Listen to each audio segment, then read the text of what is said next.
Muy buenas noches. Pues en esta mesa tenemos acuerdos y desacuerdos, lo cual es lo conveniente, pero parece que estamos en esta ocasión de acuerdo en que es insoportable la levedad de las campañas. Es insoportable porque resulta hasta insultante, teniendo los problemas que México tiene y que nosotros como parte de esa gran comunidad los vemos, los vivimos, los sufrimos, nos parece una pérdida de tiempo, de energías y de oportunidad sobre todo. Esto de que las campañas hasta ahora han sido eslogans, spots, que uno pide por compasión que se callen, que se apaguen, no nos informan de nada. Y la única parte, digamos, novedosa de estas campañas es el bache en que ha caído el PAN. La candidatura de Josefina Vázquez Mota intentó aprovechar la Semana Santa para lanzarse de lleno, remontar los errores del pasado inmediato y resulta que cayó en otros. Los dos temas, la parte de irritación por la falta de sustancia y el hecho de que de las tres candidaturas una esté empezando y en problemas, es lo que tenemos en esta mesa para debatir en la primera parte. Híjole, Lorenzo, pues qué preocupante, porque llevamos apenas 9 días de campaña, empezaron el viernes anterior, vaya, no hace 2 días, sino el otro viernes, y ya estás aburrido, ya estás harto de los spots, y yo contigo, no quiero decir que no, pero vaya, qué mal andamos que a los 10 días ya no hay ninguna novedad, se nos complica. ¿Qué decimos de las campañas, más allá de que en efecto la campaña de Josefina no levanta, la de Andrés Manuel tampoco levanta por otros motivos, ¿sí? Y a Peña Nieto lo vemos guardado, ¿sí?, recurriendo a cuestiones tradicionales como los peñabronceadores y esto que repartió ahora en las playas, pero también pues firmando una cantidad de compromisos en el antenotario, como hizo en el Estado de México, como por ejemplo seguir con oportunidades, como seguir con el ejército en las calles. Entonces, pues no estamos viendo tampoco ninguna novedad. Más preocupante de todo es desde luego lo que tú dices de Josefina. Veía yo la encuesta de Milenio, no sé si ustedes la siguen, que es la encuesta diaria, y entonces parece como la de un monitor de estos de los quirófanos cuando se les va una persona y que se queda la línea recta así, no se mueven, no sea, Peña Nieto igual, o sea, la misma diferencia entre los tres. Y yo no sé si es por falta de propuestas, Lorenzo, o porque simplemente ya hay una desesperanza de decir, bueno, ¿y por quién votamos? A mí cuando mis alumnos me preguntan, oye, María Amparo, ¿por quién votamos? Dices, híjole, no tengo respuesta, Josefina catatónica, es lo que estás diciendo. Pero creo que, de hecho, cuando pase este programa, habrá transcurrido el 12% de la campaña. Serán 11 días, casi justos. Y lo que vimos el fin de semana, ayer domingo, la reestructuración del equipo cercano, muestra que de Josefina, sí. La reestructuración del equipo de Josefina muestra que renunció al futuro y apostó por el pasado. Porque para que Josefina demostrara ser diferente, tenía forzosamente que marcar un deslinde frente a Felipe Calderón. ¿En qué va a ser diferente de Felipe Calderón? Y no lo pudo hacer, no logró hacerlo. Y al darse cuenta de que ese intento por ser diferente, por acercarse a la gente, le estaba resultando contraproducente, se refugia en los viejos cuadros del pasado. Juan Molinar Orcasitas, José Antonio Zavala, Max Cortázar, Juan Ignacio Zavala. Juan Ignacio Zavala, perdón, Max Cortázar. representan un estilo de hacer política Bueno, el gobernador propio del 2006, Guanajuato. independientemente de los nombres, vamos. No, pero es que es el jefe del Yunque. el, el depender, el colgar su futuro Sí. de los viejos modos panistas, y en ese sentido, incluso me dicen fuentes cercanas al PAN que están considerando seriamente entregar la comunicación a Antonio Solá, Sí, lo he leído también. el de la campaña negra del 2006 de Andrés Manuel, Un peligro para México. Es la capitulación de Josefina, y como si ya 80 días de que termine o 70 y tantos días de que termine la campaña, el PAN estuviera arriando velas y preparándose para regresar a la oposición después de 12 años de algunos fracasos bien sonados. Bueno, yo creo que existen diversas explicaciones para esta situación de la vaciedad, de la levedad, tomándole a Kundera su famoso título de novela La insoportable levedad del ser, que hemos asignado a la vaciedad, la ligereza, la superficialidad, la posición de no comprometerse. Y esta es la explicación que a mí me parece más aceptable. De hecho, hay muchas experiencias nacionales e internacionales en donde lo que se promete en campaña después no se cumple. Pero ahora tenemos un electorado bastante más pendiente de lo que se está diciendo, haciendo y de los compromisos que cada quien va adquiriendo. De tal manera que los candidatos todos no están hablando de los temas más difíciles o que traerían el voto en contra. Por ejemplo, el de la supresión de los privilegios fiscales, de los regímenes especiales, en el que ha insistido mucho López Obrador durante un largo tiempo, pero últimamente no lo he oído, pero ahora tendría que venir esa insistencia. Desde luego no la espero del PRI, tampoco la espero del PAN, porque no lo ha hecho en su momento, pero sí esperaría que López Obrador insistiera y mostrara claramente qué es lo que estamos teniendo, ¿verdad? Y también por qué no estamos teniendo suficientes ingresos. Hay cosas verdaderamente difíciles, como por ejemplo, voy a mencionar una que normalmente no se conoce porque es un poco técnica, la del amparo administrativo. Muchísimas obras, muchísimas decisiones no se pueden tomar, muchísimas empresas no pueden arrancar porque se amparan los que quieren evitar que eso ocurra. Y es un amparo que está trayendo un lastre a México. No está pudiéndose cobrar impuestos. Muchos impuestos se intentan cobrar y se amparan, y entonces provocan devoluciones de cientos de miles de millones de pesos a quienes se amparan. Entonces, nadie ha pensado en la modificación del amparo administrativo para favorecer al bien común, al bien general, al bien de las mayorías, a de los que tienen sobre todo muy poco con qué resolver sus problemas. Entonces yo creo que el compromiso no se está contrayendo porque no quieren perder votos en este comprometerse, y se están ablandando, se están vaciando, se están superficializando, y esto sumado al asunto de los spots. La spotización es algo verdaderamente diabólico porque son spot, en inglés les recuerdo, es mancha. Se han hecho miles de puntitos porque duran entre 20 y 30 segundos los spots, donde no se puede establecer una tesis clara. Lo único que se puede es lanzar una imagen para denostar, para elevar la figura de alguien, pero no se pueden establecer tesis, compromisos. Y esto es terrible porque son millones y millones de spots los que nos vamos a soplar en los próximos 80 días, que son los que están faltando. La situación creo que ya ha quedado rápidamente sintetizada. Quiero tomar un punto de lo que dijiste, Francisco José. Al PRI, a Peña Nieto, no le conviene que cambie nada. Es decir, él está muy contento, lleva su ventaja, si sigue haciendo spots en donde a Jalisco lo felicita por el tequila, a los veracruzanos por su alegría, en fin, puras estupideces. nada de ir a lo central.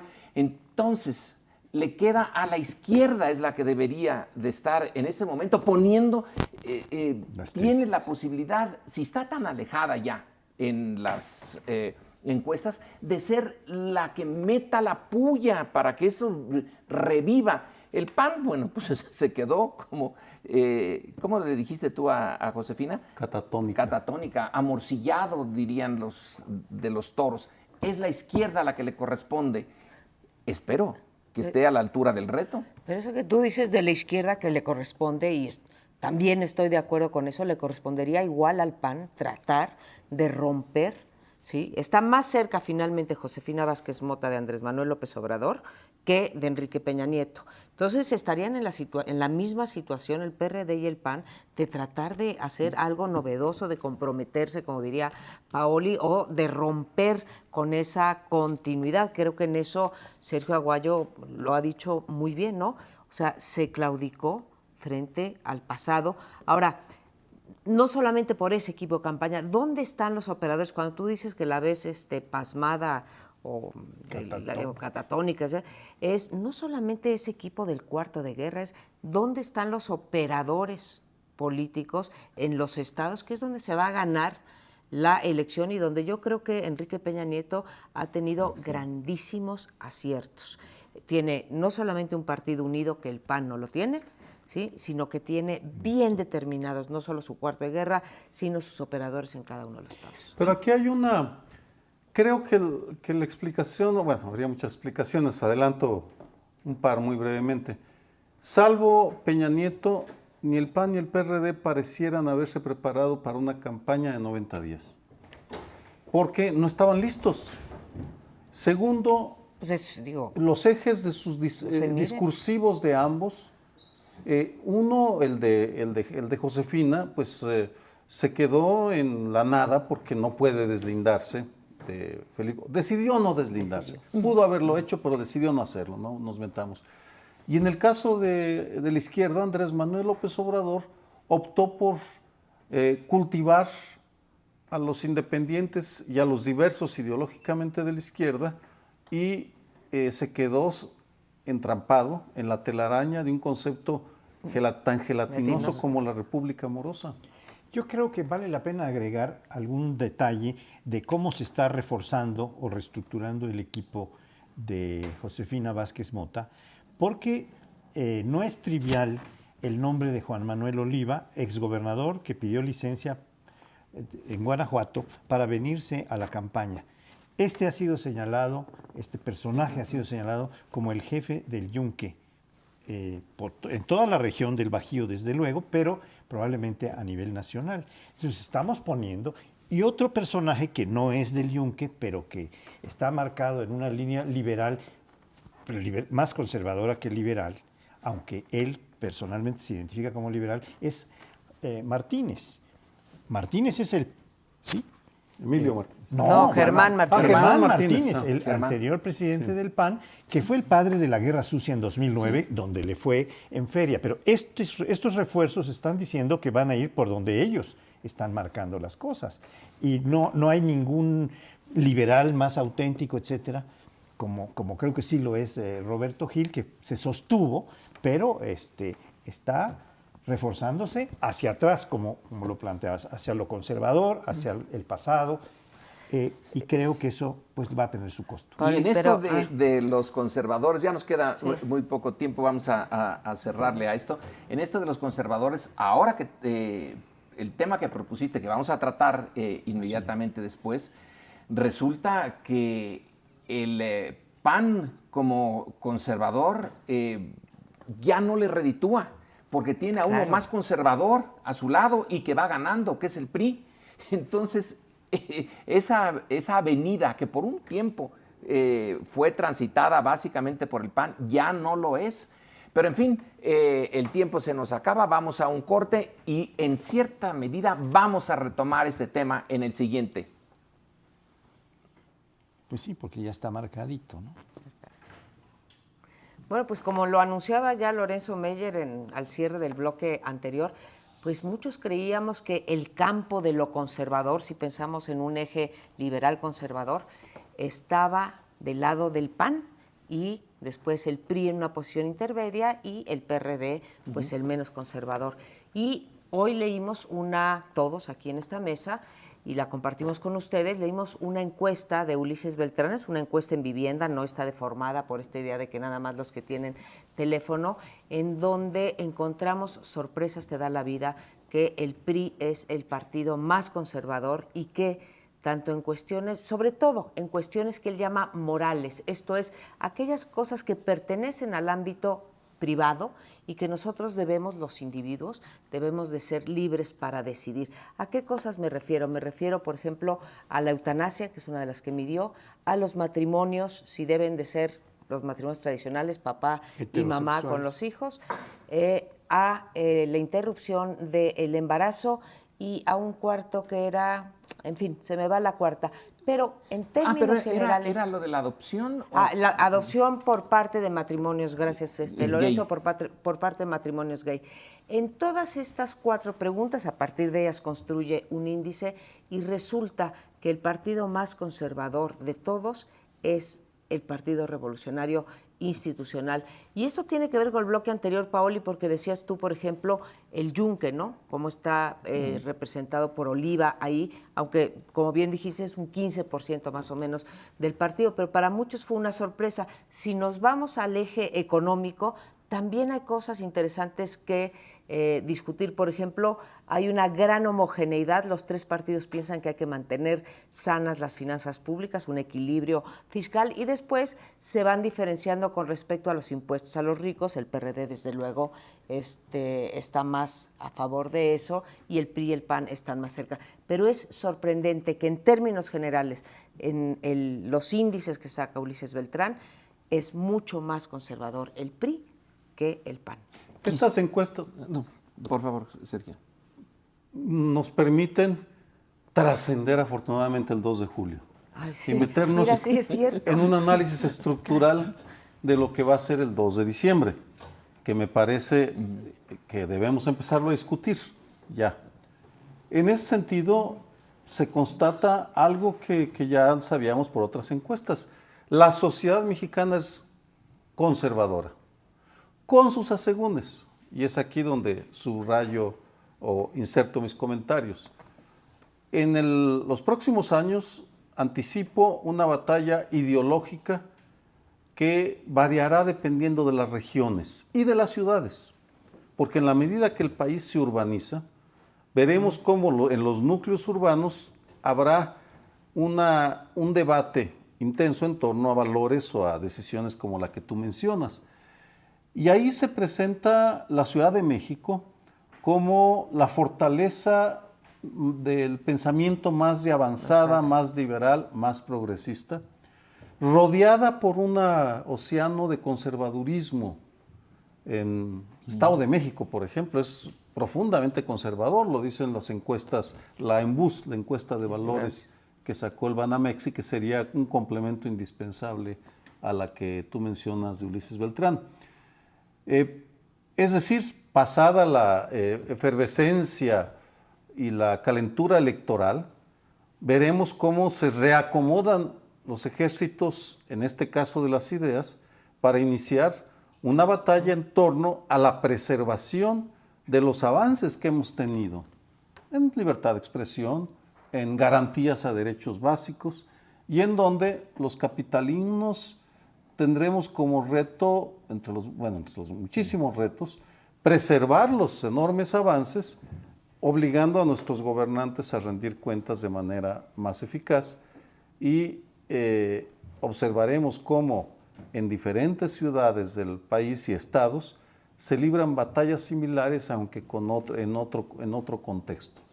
Qué curioso. Ahora nos está Sergio lanzando casi una maldición gitana. Vamos a tener que prepararnos para luchar, para conservar lo que se tiene, no para ampliarlo, sino que ya por esa afirmación ya estás dando por sentado que si las encuestas dicen que Peña Nieto va a ganar, y si la encuesta de Ulises es cierta, de que es el partido más conservador, se nos viene el conservadurismo encima. y ya no tenemos que andar buscando otros horizontes por los cuales luchar, sino simplemente tratar de que no nos quiten lo que tenemos. Tú dices que hemos ganado mucho, yo diría que hemos ganado bien poquito, pero está interesante eso. Ahora, lástima que no podemos mostrar el gráfico de la encuesta, porque el gráfico es muy interesante. En esta dimensión de 0 a 10, y 0 el más liberal y 10 el más conservador, la encuesta está hecha a simpatizantes, ¿no? Alguien que se... Sí, claro. No es una encuesta que represente a los aparatos del partido, ni los, eso es muy sino simpatizantes de izquierda, de centro y de derecha y de los tres partidos. Y el PAN y el PRD están tan juntos que no hay distancia, y los independientes, donde se dispara es en los priistas. Los priistas sí tienen una distancia hacia la derecha que no sé si el yunque ya es de ellos, porque da la impresión de que, de ser cierta esta encuesta, vamos hacia la derecha, que Bueno, yo quisiera hacer un matiz. Se dice que la sociedad mexicana es conservadora. Yo creo que puede decirse fundamentalmente conservadora, porque hay tramos importantes, como el de la Ciudad de México, en donde sí vemos que hay un avance de las posiciones liberales en muchos terrenos. En el terreno del matrimonio. Es decir, estos dos ejes que toma la encuesta que tú te refieres, María Amparo, toma la parte que llaman moral, que es la que tú describiste detalladamente, y la que se llama el eje económico, ¿no? Hay dos ejes. En estos dos van mostrando cómo están más cerca, ya no repito demasiado, el PAN y el PRD, y está más lejos, está más conservador el PRI. Ahora, hace mucho tiempo que el PRI ha sido marcado como más conservador, incluso poniéndose más ideológicos, más a la derecha. En algún momento hubo varias encuestas hace 5 o 6 años en donde el PRI quedaba notablemente más a la derecha que el PAN y que, desde luego, que el PRD. Esto está confirmado ahora. Habría que ver también que la sociedad mexicana tiene algunas islas en donde prevalece mucho más la idea del Estado laico, donde prevalece mucho más la idea de la liberalidad para los matrimonios homosexuales, la adopción, la legalización de la marihuana, que será un tema que vamos a tocar después, etcétera. Como es la Ciudad de México, y hay, en su mayoría, sí tenemos que aceptar que no quieren perder votos, para tocar el tema del bloque anterior, comprometiéndose con posiciones que son de avanzada, de cambio, porque lo que quieren es conservar lo que está allí, que esa es la posición conservadora que predomina. Yo creo que hay dos cosas. Una central es la que menciona, y creo que hay que enfatizarlo, Lorenzo, en el sentido de que esta no es una encuesta, digamos, a Peña Nieto, a Josefina Vázquez Mota y a Andrés Manuel López Obrador y a sus estructuras, ¿no? O sea, a las élites de los partidos. No, es los votantes. Y aquí no le podemos echar la culpa a ninguno de los tres candidatos, pero sí esperamos que esos candidatos ejerzan un liderazgo. Y por lo tanto, si estamos viendo que desde Andrés Manuel López Obrador, que no se comprometió a diferencia de Marcelo Ebrard, en su gobierno, por ejemplo, con los matrimonios gay o con la interrupción del embarazo, lo que están es buscando votos. Con la transparencia. Y están viendo, o la transparencia, están viendo cómo jalan más votos. Ahora, si hiciéramos, y sería interesante, me encantaría que lo hiciera Ulises Beltrán y BGC, habría que sugerírselo, quisiera uno a las cúpulas partidistas, porque finalmente esas son las que jalan supuestamente, una vez que pasen las elecciones, a las políticas públicas. Entonces, ¿qué tipo de políticas públicas nos va a proponer Enrique Peña Nieto si llega, dado además que gobierna en 20 estados y muy probablemente va a gobernar en 23, porque si nos vamos a las encuestas, Guanajuato, Jalisco y y Morelos van arriba los priistas, y son 3 que están gobernadas hoy por panistas. Así que si de conservadurismo e ir para atrás, Sergio, como tú dices, ¿sí? ¿En dónde están? La isla es la Ciudad de México, ¿sí? Todo lo demás está gobernado, la Ciudad de México está gobernada por el PRD, lo demás está gobernado por el PRI, entonces sí podríamos ir a ese mayor conservadurismo. Un par de comentarios en un tema que, anticipo, seguiremos discutiendo. Primero, sí doy por supuesto que las encuestas son instrumentos válidos por una idea que tú lanzaste en el primer bloque. La izquierda no está asumiendo en la campaña la vanguardia en la propuesta de ideas, sino que está moviéndose al centro para buscar el voto de los indecisos. Nos guste o no, ese es el hecho, por tanto, no se mueven todavía las encuestas. Yo anticipo y pronostico que Andrés Manuel sí va a rebasar a Josefina en los próximos días o semanas. Josefina se va a un tercer lugar. Es un pronóstico personal con base en el análisis que hice. Segundo, yo sí creo que hemos avanzado mucho, simplemente que esos avances estuvieron muy lejos de lo que esperábamos. Pero, por ejemplo, libertad de expresión. Si tomamos este programa de lo que era en el 99 a lo que es ahora, indudablemente que hemos conquistado un gran espacio. Y lo mismo podría decirse aquí, quien ha querido ha ejercido su libertad de expresión. Acceso a la información. También. Y los ríos de información de los que disponemos ahora no existían hace algunos años y podría seguir. Como además las sociedades se mueven a otros ritmos que los partidos y las elecciones, es por ello que digo, ahora se viene la batalla de las ideas en las cuales los sectores conscientes de la ciudadanía vamos como primer reto a defender lo alcanzado. Y yo sí tengo una visión de trinchera. Vamos a trincherarnos, a defender hasta donde podamos los indudables avances. Si los partidos nos acompañan o no, eso es problema de los partidos, no de nosotros. No, sí es problema nuestro, pero... No, yo creo que sí, habría que insistir. Sí. Y hay cosas que son muy difíciles de captar, porque es muy fácil decir, no se pagan impuestos, etcétera, ¿no? Que ya mencionaba yo antes. Pero cuando se sabe por qué no se pagan impuestos, porque existe el amparo administrativo, está impidiendo el cobro de cientos de miles de millones de pesos, porque los empresarios que están de acuerdo con tal medida, pues, simplemente la dejan llegar y la amparan. Y se amparan. Entonces no se pueden cobrar esos impuestos.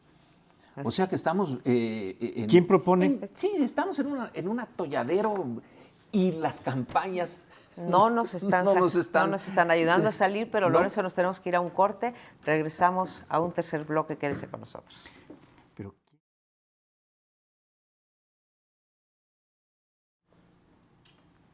Empezamos discutiendo la insoportable levedad de las campañas.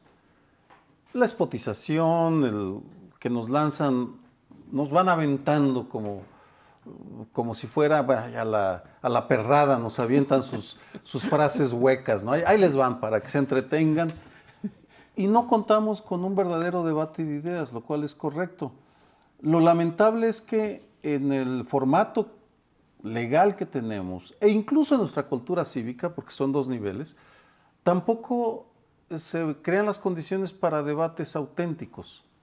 De hecho, de seguro solo tendremos dos, uno en mayo y otro en junio, en el que participarán los cuatro, pero seguramente lo harán de una manera tan acartonada y tan reglamentada que serán 4 monólogos lanzados al viento sin que haya un intercambio de ideas. Uno puede contrastar con otros países y existen otras culturas en las cuales la sociedad tiene una viejísima tradición de debatir entre ella y luego de debatir con quienes aspiran a gobernarla. Es una tradición muy sajona, por cierto, mucho más sajona que latina, pero debo decir que uno observa con envidia estos ejercicios en los cuales los medios de comunicación organizan una reunión con invitados representativos de la diversidad social para que pregunten a los candidatos, todos juntos o de uno por uno, porque de esa manera es algo más vivo, más fresco, en el cual se les obliga a responder a mostrar las cartas que traen. En esta ocasión yo veo muy difícil que se haga, salvo que medios de comunicación como el Canal 11, por ejemplo, se tome la iniciativa que difícilmente tomará el Canal 2 o Televisa y TV Azteca para organizar eventos de este tipo e invitar a aquellos candidatos que quieran venir a debatir con la sociedad o a escuchar a la sociedad y responder sobre las inquietudes, Exacto. por ejemplo, sobre los regímenes especiales, cuya importancia la estamos pasando por alto. Comparto plenamente, si tuviéramos aquí a los cuatro, la pregunta sería, ¿cuál es su postura sobre los regímenes especiales que hacen que las grandes empresas paguen 100 pesos al año de impuestos sobre la renta? Yo quisiera ahondar un poco esto, Sergio. Me parece que, bueno, Sergio y también María Amparo y Lorenzo, porque el formato del debate es un asunto muy importante. Aquí sí que la forma en que se hacen las cosas puede decir mucho o puede decir poco o nada. Y lo que hemos estado acostumbrados a tener en México es algo que no existe en el resto de los países. Son estos 4 monólogos, ya no me refiero más a eso, unilaterales, cada quien dice sus tesis en turno y el que convoca a esto es un monitor que va dando la palabra, que va midiendo los tiempos. Ya terminó su tiempo, señor candidato, etc. Y ahora sigue el siguiente. Entonces cada quien echa su rollo. ¿Qué es lo que hacen otros países? Bueno, voy a mencionar alguna forma que es bastante recurrente. Contratan a periodistas muy ágiles, especialmente destacados por su información, por su perspicacia, por su agudeza con el planteamiento de los problemas, que recogen preguntas que están, como decía ya sugerentemente Sergio, en el seno de la sociedad, se están debatiendo. ¿Qué es lo que se pregunta a la sociedad? Se pregunta esto, se pregunta esto. Entonces los periodistas lo recogen y saben insertarlo para írselo preguntando a los candidatos y que ellos pongan sus posiciones y debatan realmente en función de lo que la gente quiere oír, lo que la gente se está preguntando y no lo que ellos quieren decir solamente. Entonces, este es un asunto que ojalá tome muy en cuenta el IFE para ser un poco más ágil, porque el IFE él es el encargado por ley de organizar los 2 debates, según dice la ley. Ojalá haya más y ojalá haya medios que se pueden arriesgar en este terreno. Bueno, como estamos como muy consenso, o sea, puro consenso, Consenso. aquí, Vas a agarraditos de la mano, sí. Vamos, tejido. Sí. La hermana Voy María a- Amparo, ¿qué no, tiene sí, que no, decir? me voy a poner guerrera, ¿sí? A ver, yo voy a contraargumentar tres de las tesis que Bueno. han planteado en especial Sergio. Primero, ¿sí? ¿Por qué no hay un debate de ideas? ¿Sí? Pues no hay un debate de ideas porque las elecciones no son como a nosotros nos gustaría que fueran, no se ganan a partir de ideas, se ganan a partir de otras cosas, recursos, operación electoral, programas sociales, etcétera. Por eso no hay debate de ideas. Segundo, yo creo, a diferencia tuya, que sí vamos a tener unos debates, no a lo mejor los que está proponiendo Paoli, pero más cerca de los que propone Paoli que de los que hemos escuchado en las 2 elecciones presidenciales anteriores. Y si no los vamos a tener tan cerca a lo de Paoli, no es por culpa de los consejeros del IFE, sino porque los consejeros del IFE están atados de manos por los representantes de los partidos que quieren cuidar a sus candidatos. Y 3, estoy casi segura también, así como tú hiciste un pronóstico personal en el bloque pasado de que Andrés Manuel iba a rebasar a Josefina, yo hago uno aquí. Yo creo que Televisa y TV Azteca, ¿sí?, van a tomar esos debates y van a hacer sus propios debates si los candidatos se los aceptan. Entonces, en las 3 estoy en Ojalá desacuerdo. esto. A mí me gustaría, es sueño, ya vamos a tratarlo de marihuana después, pero los Otro efluvios están llegando aquí y a lo mejor ya estoy, El siguiente ya estoy metido en un mundo raro. Pero tomando lo que dijo Francisco José, imaginémonos, nada más como idea, lo que hace Tim Sebastian en la BBC con los diálogos de Doha o algo así se llama. El personaje es a veces insoportable, el Tim Sebastian. Es alguien que está decidido a no ser agradable a sus invitados. Tiene 2 invitados en cada lado que defienden posiciones distintas y un auditorio en donde hay un público generalmente internacional, todos hablando en inglés. Y rápido, una propuesta. La propuesta viene de un lado, es al estilo inglés, al estilo Oxford, Cambridge. Y empieza el tiroteo. El tiroteo. Sebastián está encargado de que el tiroteo no amaine, sino de que por lo menos se mantenga o aumente. y aumente y aumente, y pone a todos casi en el límite. Claro que eso estoy diciendo una cosa absurda, pero si una televisión, en este caso la BBC, lo puede hacer y con temas importantes, todos los temas que propone son importantes, o al menos en la región en donde tiene esto lugar. Imaginémonos aquí. Ahora, si hay un candidato que quiere cuidarse porque ya va muy adelante, ya mejor que ni le dé el viento, que no venga. Con que haya 2 de los candidatos es suficiente para que esto despierte la... Si no viene, que no venga, pues que se vaya. Invitándolos, ¿no? Vamos invitándolos. Vamos invitándolos. Y creo que eso le daría una inyección de energía, de aire nuevo a una democracia que la mexicana es más formal cada vez, más acartonada que realmente democrática. Y aprovechar este calendario que nada más nos llega cada 6 años y no desperdiciarlo como en estos 11 días que dices que llevamos desperdiciados completamente de la campaña formal, Sergio. La historia de los debates, creo que no hay tanto desacuerdo, hermana María Amparo, hermana Casar, no hay tanto desacuerdo. Sor Casar. Partimos de una interpretación diferente de la voluntad de los actores. Y nos sometemos a lo que quieran los candidatos y las grandes televisoras. Tú consideras que van a actuar de manera diferente, yo lo dudo, porque los candidatos, y ahí me concentro, operan bajo el síndrome de la quesadilla. O sea, Cuando van adelante, no quieren comer quesadilla con el pueblo. En el 2006, Andrés Manuel, que era puntero, no quiso ir al primer debate. Y se la cobraron, pero vamos, con la silla vacía. Que ahí Ahora dejaron. quería uno cada semana. Ahora 12 quiere una semanas. cada semana, pero Enrique Peña Nieto no quiere. ¿Quién se arriesga a irse a comer una quesadilla con el pueblo? Josefina Vázquez Mota, y así le va. Y lo que pasó en el Jueves Santo, en Tres Marías, cuando Josefina va y se come una quesadilla, la corren del primer restaurante y luego llega al segundo con una jovencita que le empieza a decir lo que hizo como secretaria de Educación y la jovencita le pregunta, ¿y los del ESME? Y con eso pues ya le arruina la digestión, porque no puede responder. Solo dice, voy a dialogar con ellos. Y luego la joven, Cristian me parece que se llama, que hace quesadillas para pagar su educación, digamos, la imagen. sí, pues no saben operar. Le como los del dice, PRI. no es que no sepan operar, es que Josefina tiene que tomar el riesgo. Pero la joven le responde, ¿cómo que va a dialogar con ellos? ¿Que no tiene propuestas? Entonces, ese es el dilema de la quesadilla. Quien va adelante no quiere comer quesadillas con el pueblo, quiere que el pueblo, ser bien seleccionado, pase.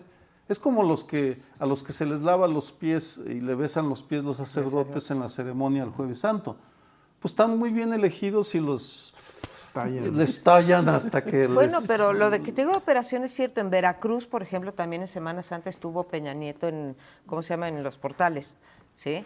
Pero estuvo En la súper cuidado en la parroquia y 2 horas antes, según reporta el periódico, yo no lo sé, estaban vacíos los portales. En la y de parroquia no hay repente quesadillas, llegaron. hay platillos Bueno. voladores. Bueno, mira, Pero termino. es el símil. Saben Sí, sí, operar, está bien. saben operar. Todos ellos dialogan con los suyos. Siempre hay discusiones, hay pequeñas pero con los Tienes suyos. razón. Aquí de lo que estamos hablando es de un debate con la Que diversidad trasciende. del pueblo mexicano. Sí, yo creo que Joaquín. Josefina quiso adelantarse en varias cosas y, por ejemplo, es la única que ha dicho, acepto que voy a hacer un gobierno de coalición. Se sumó a este desplegado que firmamos una serie sobre gobierno de coalición. Es la única que lo ha dicho. ¿Cómo lo va a hacer? Pero eso como ¿qué no le es, dice a la población? le Nos dice muy a poco, nosotros. pero a mí que estoy analizando Sí, el claro. asunto, Nos me dice dice, bueno, mucho, a esta mí es también. una avanzada. Lo que ocurre es que ni dice Una cómo. de coalición, pero hay que definir qué ¿Qué- coalición, qué tipo con de- ¿Bajo qué quién. programa? Es decir, si Sí, se claro. va a coalicionar con el Yunque, como ahorita aparece en sus ayudantes, pues estamos perdidos. ¿Para qué y con quién? Bueno, como ven, seguimos de hermanos y sana hermanas. armonía. Como hermana y No, hermano. creo que estamos discutiendo No, cosas cosas importantes. muy importantes de un tono muy ligero. Tenemos que irnos. Regresamos en unos segundos. No nos dejen. Bien, El domingo pasado se publicó un artículo extenso, creo que muy bien fundamentado y firmado por 3 expresidentes del Brasil, Fernando Henrique Cardoso, de México, Ernesto Zedillo, y de Gaviria. Gaviria, de Colombia. En este desplegado se habla de las drogas y de la legalización que llaman regularización o reglamentación de la marihuana, específicamente que es la que más se consume en el mundo y la que produce una enorme cantidad de ganancias a muchos narcotraficantes que de ahí derivan un poder enorme, de tal manera que la lógica es reduzcamos los ingresos de los narcotraficantes y regularicemos esto, el que quiera fumarse su carrujito de marihuana, que se lo fume, que pague impuestos, que se industrialice abiertamente, tal vez por una industria del Estado, ¿no? Pero esto no está planteado. Lo que está planteado es que 3 presidentes de 3 países latinoamericanos, Colombia, Costa Rica y Guatemala, han propuesto esto para que se trate en la cumbre de jefes de Estado y de Gobierno que se celebrará en los próximos días 14 y 15 de abril en Cartagena de Indias, y que ahí se tiene que debatir y se tiene que presentar alguna alternativa por la que se pronuncie esta cumbre de jefes de Estado y de Gobierno. Entonces, eso va a hacer que el debate avance, como dicen los autores de este artículo, y que se ventilen muchas cosas que no se han ventilado a ese nivel, a un nivel realmente de todo el continente, y incluyendo allí a España, porque las cumbres son de jefes de Estado y de Gobierno de Iberoamérica. Quienes están ahorita pensando, no quedamos claros si apoyaban introducir ese punto, los presidentes de Guatemala, Costa Rica Y Colombia. y Colombia. Bueno, son 3 países, sobre todo Guatemala, que llegó un poco tarde a esto de las drogas, pero que está siendo golpeado como nosotros. Aunque por lo pequeño del país pudiera ser incluso hasta más duro para ellos. Entonces, esto es casi un llamado de alguien que ya vio la película. SOS. Si ya pasó en Colombia, si ya pasó en México, ¿por qué me tiene que volver a repetirse aquí en Guatemala? Costa Rica, que era un paraíso político y social durante un tiempo, esto la puede destruir. Es ya el llamado cuando ya sabemos lo que va a pasar. Ahora, ¿quién se resiste? ¿Por qué? Es una pregunta, no lo hago de manera retórica.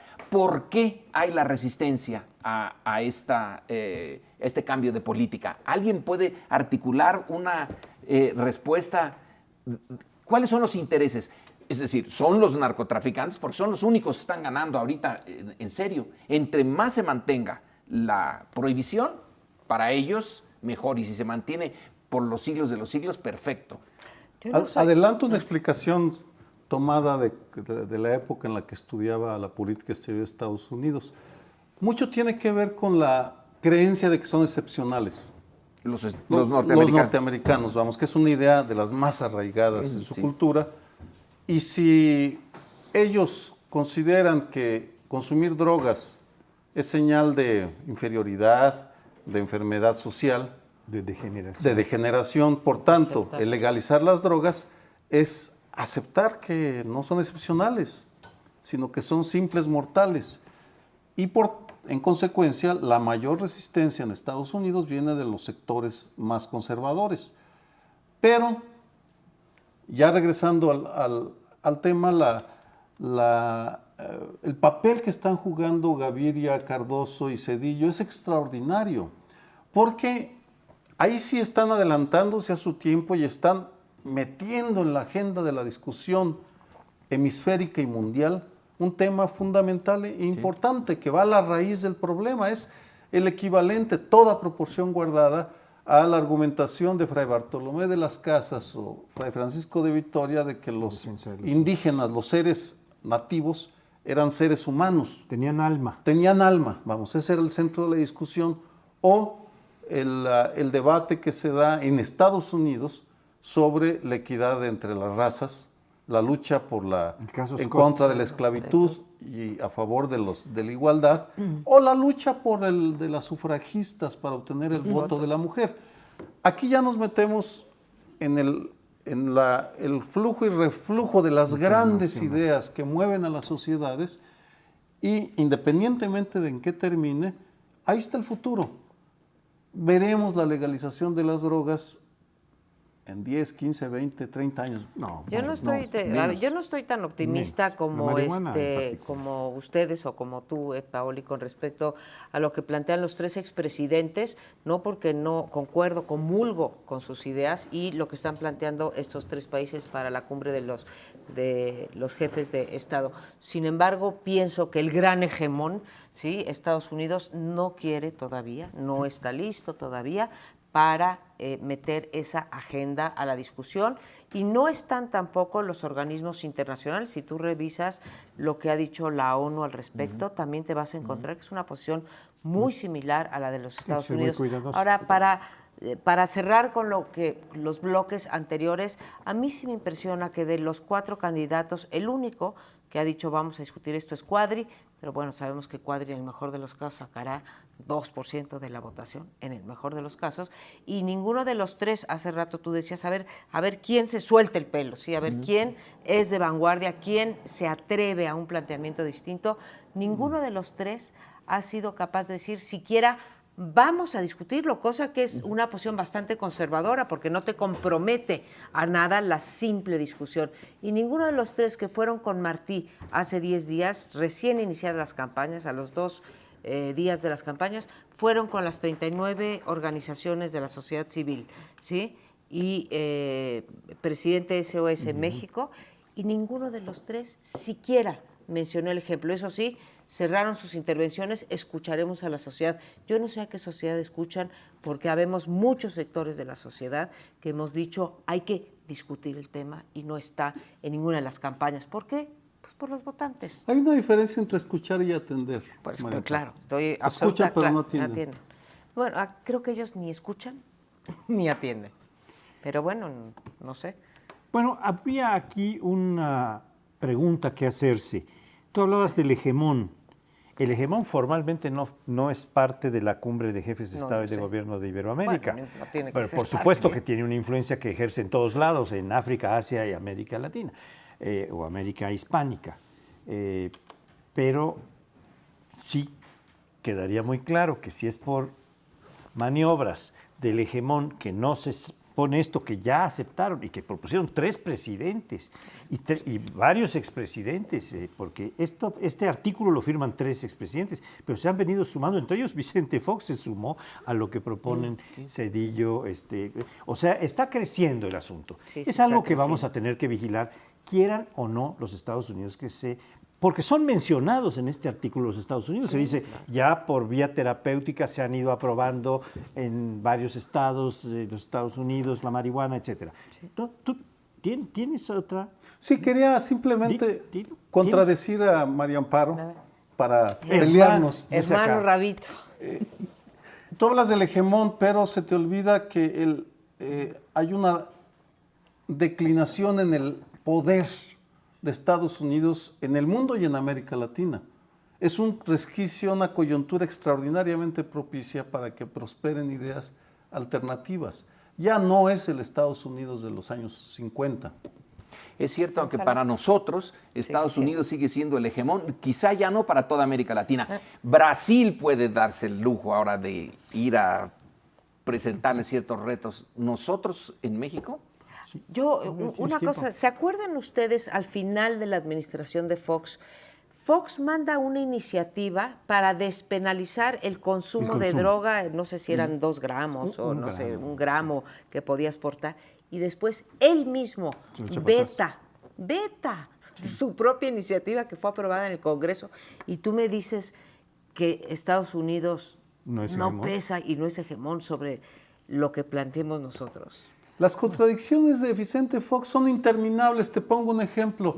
Hacia un país de lectores, uno de los programas más exitosos, por un lado, Y no lean el periódico. Y veta, y luego dice, no lean el periódico y veta la ley La ley del libro. del libro.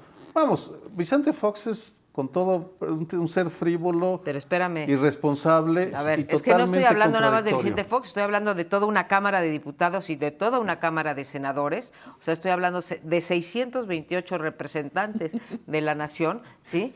Que corrieron junto con ese veto Porque de no Fox. remontaron el Pues veto, claro, lo hubieran podido entonces remontar. Lo montar y no quisieron, o sea, no es nada más Fox. Sí, eso sí hay que Hay aclarárselo que- a la sí, gente. pues sí. Los vetos que pueden hacer los presidentes Pueden ser remontados por 2 si tercios. reúnen 2/3 partes. Y si a eso había sido aprobado por más de 2/3 partes, era Luego, esperable entonces- que remontaran el veto del presidente. Entonces, aquí estamos en una contradicción que es de Fox, por supuesto, pero eso es lo más obvio, caricaturesco casi, pero es de toda la sociedad. por todos los partidos que estaban de todos los representados en el Congreso. responsables. Vamos De a tenernos que ir. todas Es un tema formas. que vamos a continuar. Nos vemos la próxima semana. Muchas gracias. Hay que seguir.